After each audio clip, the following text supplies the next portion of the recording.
ಈ ಬಾರಿ ಮಾನ್ಯ ಮುಖ್ಯಮಂತ್ರಿ ಎಚ್ ಡಿ ಕುಮಾರಸ್ವಾಮಿ ಅವರು ಗೌರಿ ಗಣೇಶ ಹಬ್ಬವನ್ನ ಉತ್ತರ ಕರ್ನಾಟಕದ ಜನಗಳ ಜೊತೆ ಆಚರಣೆ ಮಾಡೋದು ನಿರ್ಧಾರ ಮಾಡಿರೋಂಗೆ ಕಾಣಿಸ್ತಾ ಇದೆ. ಬಿಕಾಸ್ ಆ ಸಂದರ್ಭದಲ್ಲಿ ಅವರು ಉತ್ತರ ಕರ್ನಾಟಕದ 5 ದಿನ ಪ್ರವಾಸವನ್ನು ಕೈಗೊಳ್ಳುತ್ತಿದ್ದಾರೆ.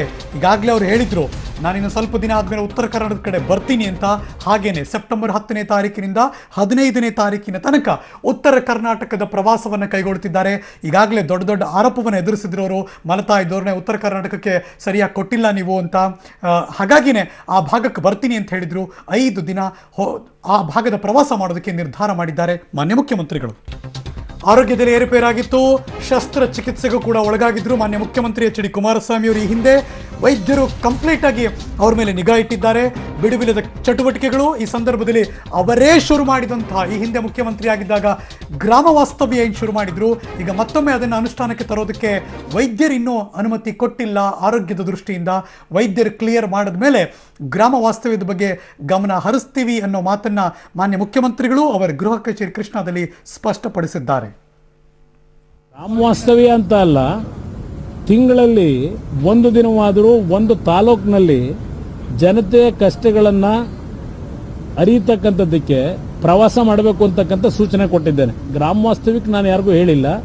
ಅವರಿಗೆ ಸೂಚನೆ ಕೊಟ್ಟಿರ್ತಕ್ಕಂಥದ್ದು ತಿಂಗಳಲ್ಲಿ 1 ತಾಲೂಕಿಗೆ ನೇರವಾಗಿ ಭೇಟಿ ಮಾಡಬೇಕು, ಜನಸಂಪರ್ಕ ಸಭೆಗಳನ್ನು ಮಾಡಬೇಕು ಅಂತಕ್ಕಂಥ ಸೂಚನೆ ಕೊಟ್ಟಿದ್ದೇನೆ ಆ ವಿಷಯದಲ್ಲಿ.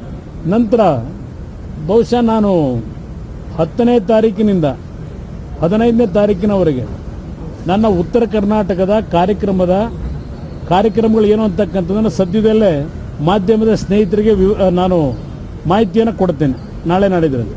10ನೇ ತಾರೀಕಿನಿಂದ 15ನೇ ತಾರೀಕಿನವರೆಗೆ ಉತ್ತರ ಕರ್ನಾಟಕದಲ್ಲೇ 5 ದಿನಗಳ ಕಾಲ ನನ್ನ ಪ್ರವಾಸ ಇರುತ್ತೆ. ಮತ್ತಷ್ಟು ಮಾಹಿತಿ ಕೊಡೋದಕ್ಕೆ ನನ್ನ ಸಹೋದ್ಯೋಗಿ ಶ್ರೀನಿವಾಸ್ ರಾವ್ ದಳವೆ ದೂರವಾಣಿ ಸಂಪರ್ಕದಲ್ಲಿದ್ದಾರೆ. Good afternoon Srinivas. ಹಲವಾರು ಕಾರ್ಯ ಚಟುವಟಿಕೆಗಳನ್ನ ಇವತ್ತು ಮಾಧ್ಯಮಗಳಿಗೆ ವಿವರಿಸಿದ್ದಾರೆ ಮಾನ್ಯ ಮುಖ್ಯಮಂತ್ರಿಗಳು.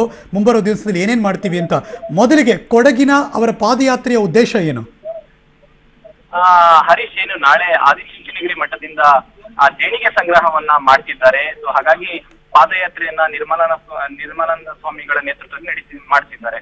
ಸೊ ಆ ಹಿನ್ನೆಲೆಯಲ್ಲಿ ನಾಳೆ ಕೂಡ ಸಿಎಂ ಅವರು ಆ ಕಾರ್ಯಕ್ರಮದಲ್ಲಿ ಭೇಟಿಯಾಗಿ ದೇಣಿಗೆ ಸಂಗ್ರಹ ಏನು ಮಠದವರಿಂದ ಮಾಡ್ತಿದ್ದಾರೆ ಅವರ ಒಂದು ಕಾರ್ಯಕ್ರಮಕ್ಕೆ ಕೈ ಜೋಡಿಸಿ ಕೊಡಗಿನ ಜನರ ಪರವಾಗಿ ಸರ್ಕಾರವೂ ಇದೆ ಎನ್ನುವಂತಹ ಒಂದು ಮನಸ್ಥಿತಿಯನ್ನ ತೋರಿಸುವಂತಹ ನಿಟ್ಟಿನಲ್ಲಿ ನಾಳೆ ಸಿಎಂ ಅವರು ಪಾದಯಾತ್ರೆಯಲ್ಲಿ ಭಾಗವಹಿಸಿರುವಂತದ್ದು. ಹರೀಶ್, ಶ್ರೀನಿವಾಸ್, ಬಹಳ ಮುಖ್ಯ ಅಂದ್ರೆ ಉತ್ತರ ಕರ್ನಾಟಕ ಮಂದಿ ಮಲತಾಯಿ ಧೋರಣೆ, ನಮ್ಗೆ ಅನುದಾನ ಸರಿಯಾಗಿಲ್ಲ, ಪ್ರಾದೇಶಿಕವಾಗಿ ನಮ್ಮನ್ನು ಕಡೆಗಣಿಸಲಾಗಿದೆ ಅನ್ನೋ ದೊಡ್ಡ ಆರೋಪ ಇತ್ತು.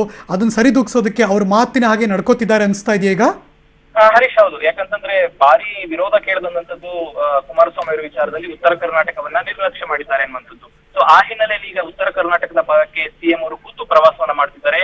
ಸೆಪ್ಟೆಂಬರ್ 10ರಿಂದ 15ನೇ ತಾರೀಕಿನವರೆಗೆ ಉತ್ತರ ಕರ್ನಾಟಕದ ಪ್ರವಾಸವನ್ನ ಸಿಎಂ ಘೋಷಣೆ ಮಾಡಿದ್ದಾರೆ. ಸೊ ಹಾಗಾಗಿ 5 ದಿನಗಳ ಕಾಲ ಉತ್ತರ ಕರ್ನಾಟಕದ ಪ್ರವಾಸವನ್ನ ಸಿಎಂ ಅವರು ಮಾಡಲಿದ್ದಾರೆ. ಯಾವ ಯಾವ ಜಿಲ್ಲೆಗಳಿಗೆ ಭೇಟಿ ಯಾವ ಕೊಡ್ತಾರೆ ಅನ್ನುವಂತಹ ಒಂದು ಮಾಹಿತಿಯನ್ನ 3-4 ದಿನದೊಳಗಡೆ ಕೊಡ್ತೀನಿ ಅನ್ನುವಂತಹ ಸ್ಪಷ್ಟನೆಯನ್ನ ಸಿಎಂ ಕುಮಾರಸ್ವಾಮಿ ನೀಡಿರುವಂತದ್ದು. ಹರೀಶ್, ಓಕೆ, ಆ ಭಾಗದ ಪ್ರಮುಖ ಏನು ಅಂದ್ರೆ, ಎಷ್ಟೋ ಕಡೆ ನೆರೆ ಬಂತು, ಎಷ್ಟೋ ಕಡೆ ಬರ ಇದೆ, ಎಷ್ಟೋ ಕಡೆ ಅಲ್ಲಿಯ ಜನರ ಪ್ರಾಬ್ಲಮ್ಸ್ಗಳು ತುಂಬಾ ಇದೆ. ಯಾವ್ಯಾವ ಭಾಗಕ್ಕೆ ಹೋಗ್ತೇನೆ, ಇಂಥದ್ದೇ ಭಾಗ ಆ ಥರದ್ದೇನು ಇಲ್ವಂ? ಸದ್ಯಕ್ಕೆ ಇನ್ನು ಆ ಒಂದು ದಿನದ ಒಂದು ಕಾರ್ಯಕ್ರಮದ ಪಟ್ಟಿಯನ್ನ ನಮ್ಗಿನ್ನೂ ಹೇಳಿಲ್ಲ. ಆದ್ರೆ ಅಧಿಕೃತವಾಗಿ 10ರಿಂದ 15ನೇ ತಾರೀಕು ಅಂದ್ರೆ 5 ದಿನಗಳ ಕಾಲ ನಾನು ಉತ್ತರ ಕರ್ನಾಟಕದಲ್ಲೇ ಇರ್ತೀನಿ. ಆ ಭಾಗದ ಜಿಲ್ಲೆಗಳಿಗೆ ಪ್ರವಾಸ ಮಾಡಿ ಅಲ್ಲಿನ ಸಮಸ್ಯೆಗಳು, ಎಲ್ಲಾ ಸಮಸ್ಯೆಗಳಿಗೆ, ರೈತರಾಗಿರ್ಬಹುದು, ಜನಸಾಮಾನ್ಯರಾಗಿರ್ಬಹುದು, ಅಧಿಕಾರಿಗಳಾಗಿರ್ಬಹುದು, ಈ ರೀತಿ ಎಲ್ಲಾ ರೀತಿಯಾದಂತಹ ಸಮಸ್ಯೆಗಳನ್ನ ಖುದ್ದು 5 ದಿನಗಳಲ್ಲಿ ಆಲಿಸ್ತೀನಿ ಅನ್ನುವಂತಹ ಮಾತುಗಳನ್ನ ಸಿಎಂ ಅವರು ಹೇಳಿರುವಂತದ್ದು. Thank you so much Srinivas, ಈ ಕ್ಷಣದ ಮಾಹಿತಿಗಾಗಿ.